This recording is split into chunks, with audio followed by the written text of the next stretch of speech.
साथियों नमस्कार, स्वागत है आपका अपने चैनल सक्सेस जंक्शन एक कदम सफलता की ओर में। और हम लेकर के आ गए हैं सभी प्रतियोगी परीक्षाओं की दृष्टि से अति महत्वपूर्ण 360 डिग्री करंट अफेयर्स, यानी कि यहाँ पर आपको हर एक प्रश्न के बारे में डिटेल में जानकारी दी जाएगी, जिससे अगर इससे संबंधित कोई अन्य प्रश्न भी आपको परीक्षा में देखने को मिलता है तो आप उसे भी बड़ी आसानी से सॉल्व कर सकते हैं। तो चलिए बिना समय गवाए हुए आगे बढ़ते हैं और आपको बताते हैं कि आज के सेशन में क्या क्या होने वाला है। सुपर संडे, आइए देखते हैं सेशन। तो टुडे सेशन की बात करते हैं तो यस्टरडे का रिवीजन कराया जाएगा, यानी कि सबसे पहले जो हमने आपको कल करंट अफेयर्स कराई थी उनमें से 3 प्रश्न रैंडमली आपसे पूछे जाएंगे और आपको खुद ये चेक करना है कि कल वाली करंट अफेयर आपको याद है या फिर नहीं याद है। उसके बाद में टुडे करंट अफेयर यानी आज के करंट अफेयर के महत्वपूर्ण प्रश्न आपको कराए जाएंगे फुल डिटेल में इन्फॉर्मेशन और जानकारी के साथ में। उसके बाद में एमपी करंट अफेयर के महत्वपूर्ण प्रश्न कराए जाएंगे, वो भी आपको पूरी इन्फॉर्मेशन में जानकारी देते हुए। उसके बाद में स्टैटिक जीके, जो कि सभी परीक्षाओं की दृष्टि से अति महत्वपूर्ण होती है। स्टैटिक जीके कुछ प्रश्न जो परीक्षाओं में आए हुए हैं और जिनकी आगामी परीक्षाओं में आने की संभावनाएं हैं, वे प्रश्न कराए जाएंगे। उसके बाद में होमवर्क विद स्क्रीनशॉट, यानी कि कल हमने आपसे एक प्रश्न पूछा था, उसका जवाब जिन लोगों ने भी दिया होगा उनके नाम आपको स्क्रीन पर देखने को मिलेंगे। उसके बाद में टुडे होमवर्क, यानी कि आज हम आपसे एक प्रश्न पूछेंगे जिसका जवाब देने पर कल वाली वीडियो में आपका नाम भी देखने को मिलेगा। तो चलिए शुरुआत करते हैं। सबसे पहले रिवीजन कर लेते हैं। आइए देखते हैं रिवीजन का पहला प्रश्न। हाल ही में महिला क्रिकेट डेब्यू में भारत की तरफ से सर्वोच्च स्कोर बनाने वाली क्रिकेटर कौन बन गई हैं? चंद्रकांता कौल, झूलन गोस्वामी, सैफाली वर्मा या फिर इनमें से कोई नहीं? चलिए आंसर देखते हैं। सही आंसर है सी, यानी कि सैफाली वर्मा ने अभी हाल ही में महिला क्रिकेट टेस्ट डेब्यू मैच में सर्वाधिक स्कोर बनाने वाली भारतीय महिला बन गई हैं। इन्होंने 96 रन की पारी खेली है और डेब्यू में ही छक्का लगाने वाली यानी सिक्सर लगाने वाली भी पहली भारतीय महिला क्रिकेटर बन गई हैं। आगे बढ़ते हैं, अगला प्रश्न देखते हैं। वैश्विक शांति सूचकांक 2021 में भारत को कौन सा स्थान प्राप्त हुआ है? 130वां, 125वां, 135वां या फिर 140वां? आंसर देख लेते हैं। सही आंसर है सी, यानी कि 135वां स्थान यहां पर भारत को प्राप्त हुआ है वैश्विक शांति सूचकांक 2021 में, और दक्षिण एशियाई देशों में 5वां स्थान प्राप्त हुआ है। आगे बढ़ते हैं, अगला प्रश्न देखते हैं। भारत के सबसे बड़े सोलर कारपोरेट का उद्घाटन कहां पर किया गया है? पुणे, गांधीनगर, सूरत या फिर जयपुर? आइए आंसर देखते हैं। सही आंसर है ए, यानी कि पुणे में भारत के सबसे बड़े सोलर कारपोरेट का उद्घाटन किया गया है। तो ये आपका रिवीजन हो गया। अब चलिए आगे बढ़ते हैं और शुरुआत करते हैं टुडे करंट अफेयर की। आइए देखते हैं 20 जून टुडे करंट अफेयर के महत्वपूर्ण प्रश्न। पहला प्रश्न, स्पोर्ट्स ब्रांड प्यूमा इंडिया ने किस पूर्व क्रिकेटर के साथ में साझेदारी का विस्तार किया है? वीरेंद्र सहवाग, युवराज सिंह, सचिन तेंदुलकर या फिर रोहन गावस्कर? आइए देखते हैं इसका आंसर क्या है। सही आंसर है बी, यानी कि युवराज सिंह के साथ में अभी हाल ही में स्पोर्ट्स ब्रांड जो है प्यूमा इंडिया ने अपने साझेदारी का विस्तार किया, यानी कि युवराज सिंह पहले भी प्यूमा से जुड़े हुए थे, अब इनके कार्यकाल का थोड़ा सा विस्तार कर दिया गया है। आइए देखते हैं युवराज सिंह के बारे में कुछ महत्वपूर्ण जानकारी। तो ग्लोबल ब्रांड प्यूमा इंडिया ने पूर्व भारतीय क्रिकेटर युवराज सिंह के साथ में साझेदारी की है। युवराज सिंह पिछले 10 साल से प्यूमा इंडिया से जुड़े हुए हैं।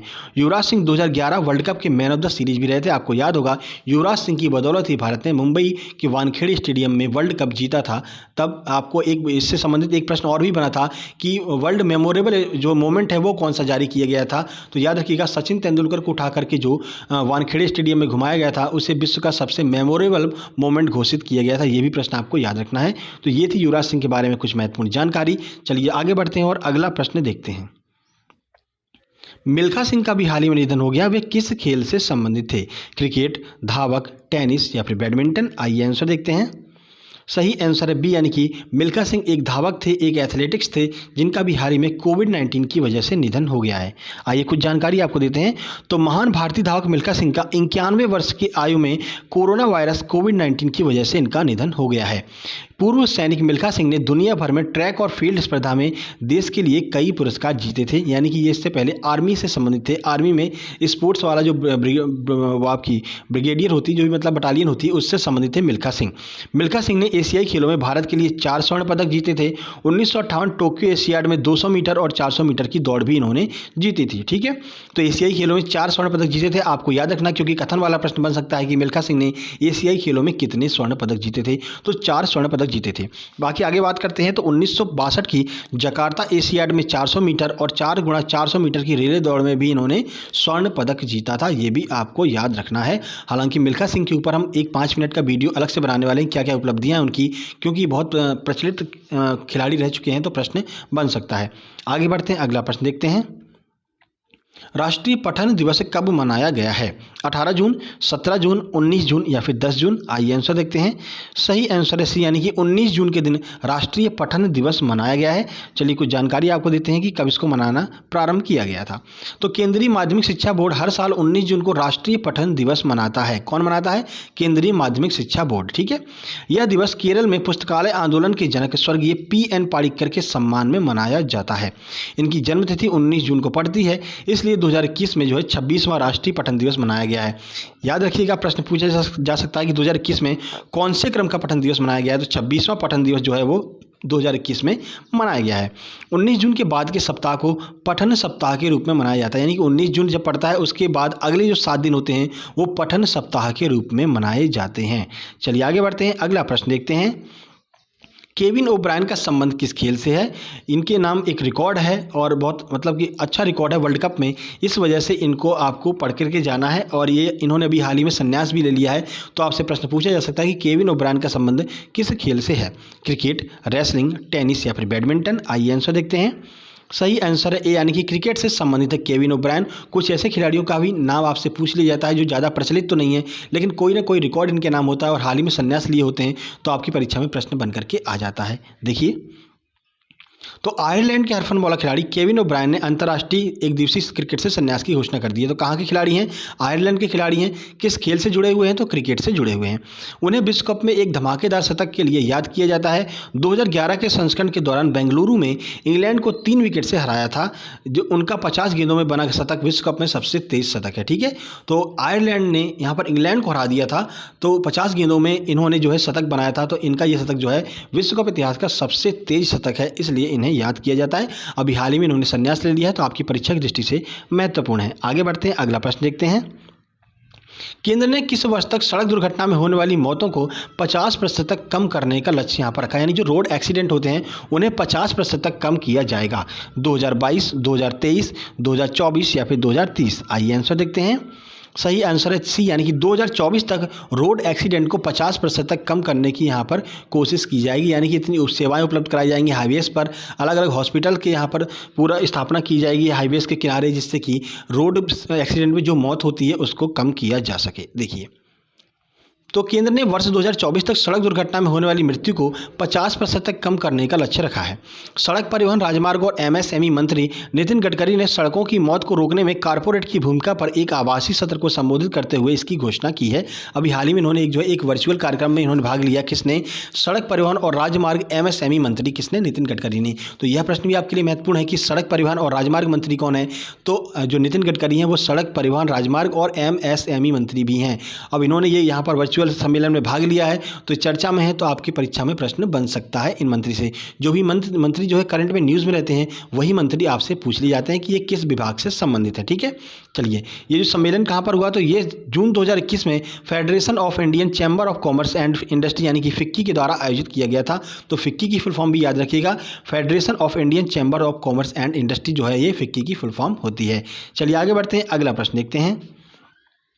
तेलंगाना सरकार ने किस राज्य के प्रमुख कार्यक्रम नाडू नेडू के समान एक स्कूल आधारभूत संरचना विकास कार्यक्रम की शुरुआत की है? गुजरात, आंध्र प्रदेश, केरल और ओडिशा? यानी कि कौन सा राज्य यहाँ पर पहले से नाडू नेडू कार्यक्रम चला रहा था, उसी की तर्ज पर यहाँ पर तेलंगाना सरकार ने एक स्कूल विकास कार्यक्रम की शुरुआत की है। आइए आंसर देखते हैं। सही आंसर है बी, यानी कि आंध्र प्रदेश जो है नाडू नेडू कार्यक्रम चला रहा था, उसी की तर्ज पर तेलंगाना ने भी एक कार्यक्रम शुरू किया है। सीधे सीधे प्रश्न बनेगा कि नाडू नेडू कार्यक्रम किस क्षेत्र से संबंधित है? तो आपको बताना है कि स्कूल यानी कि शिक्षा क्षेत्र से संबंधित है नाडू नेडू कार्यक्रम, और आंध्र प्रदेश के द्वारा चलाया गया यह कार्यक्रम है। देखिए, तेलंगाना सरकार ने आंध्र प्रदेश सरकार के प्रमुख कार्यक्रम नाडू नेडू के समान एक स्कूल आधारभूत संरचना विकास कार्यक्रम शुरू किया है।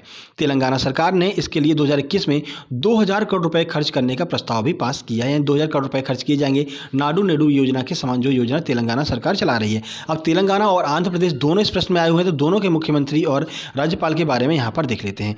तो आंध्र प्रदेश के मुख्यमंत्री कौन है? YS जगनमोहन रेड्डी जो है वो आंध्र प्रदेश के मुख्यमंत्री हैं। राज्यपाल हैं विश्वभूषण हरिचंदन।